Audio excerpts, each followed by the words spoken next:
My name is Zach Ford. This is the Social Media Mavericks YouTube show. A lot of times when we do this show, we talk about what's happening in social media right now, and then we get into answering your guys' questions.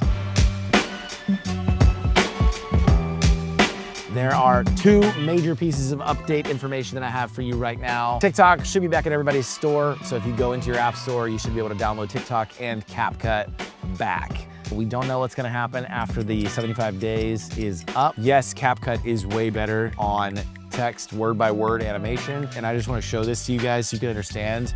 This is the amount of descriptions to get word by word in DaVinci right now. Create text layer, it's 10 steps before you can even get the right layer. Yeah, CapCut has been such a tool for so many of you to edit their videos. And so I think that it's gonna stay around, I believe. However, I think it's smart to diversify. Is Instagram adding downvotes? I have no idea why this is happening right now or where this comes from. You may have a lot of negative comments. Somebody can downvote it and they actually may rank off of it. Why are they doing this? We don't know, but I can tell you that it is happening. It looks like a little down arrow, orange down arrow right next to the heart icon. It's gonna help with content moderation, comment moderation specifically on Instagram.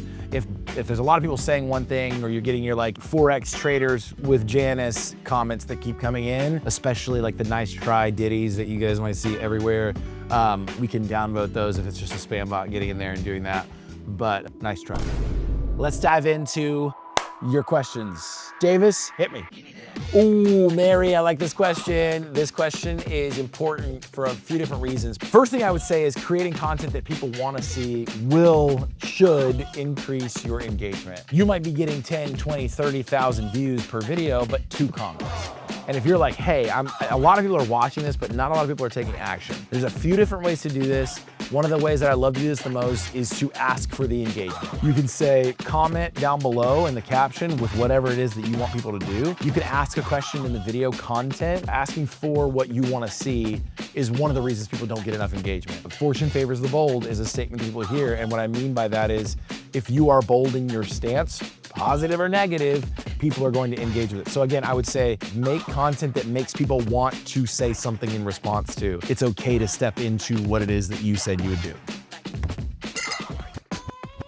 Matt, I would say to you, finding ways to interact with the camera like an audience. I would hardcore recommend that. Like right now in this moment, Davis is asking me questions that you guys have submitted and I'm able to respond and hopefully talk to him and the question in the way that I should be, not just me in a bedroom with a camera here. Now, if you are giving speaking engagements, if you are doing speaking engagements, you're teaching, you're preaching on Sundays, where and how are you using that footage that you have from when you're doing it? Capture what you're doing when you're giving these speaking engagements, chop that up versus having to then put yourself in the mental space you need to create content. The challenge that you're gonna have in this is, oh, it looks dated, my hair looks different now, my outfit's a little floppy. You need data. You do not get the data that you need to figure out what people want to hear, what you should be talking about, your energy on stage. You don't get any of that by not uploading videos. So what I would say is take whatever footage that you have, chop that up and upload it.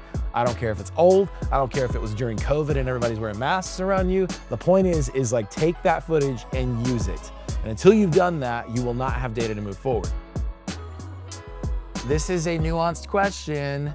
So paid versus organic. In the world of social media, you have 2 different types of social media, right? The power of paid is it can go out just because you gave it money and find people that you wouldn't have been able to find through organic content. The power of organic content, not putting any money behind it, is that it forces you to create really good content that either does or does not resonate really well.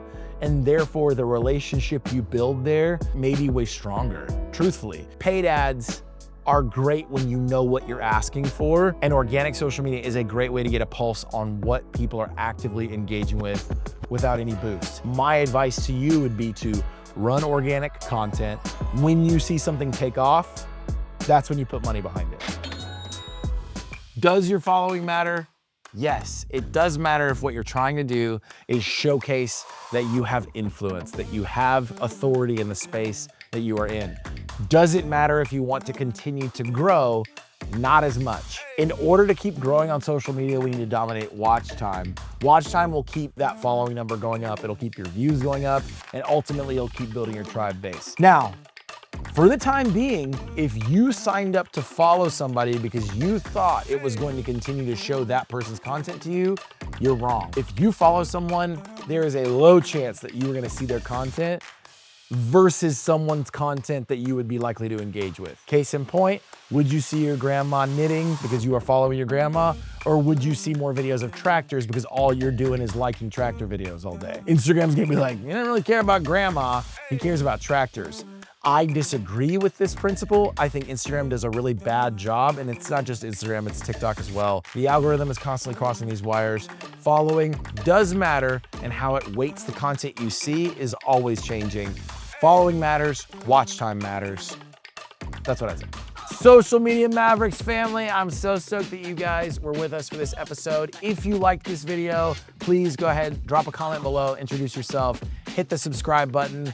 We are so blessed that you would be here. Why do we say Social Media Mavericks? It's because with every episode, with every tip, with every question, we are here to help you guys reach the audience that you want to reach and be the creator, the YouTuber, the video maker that you know that you can be and getting your message out into the world. So that helps you guys become the Social Media Mavericks. I'm Zach Ford, stoked to be here. We'll see you on the next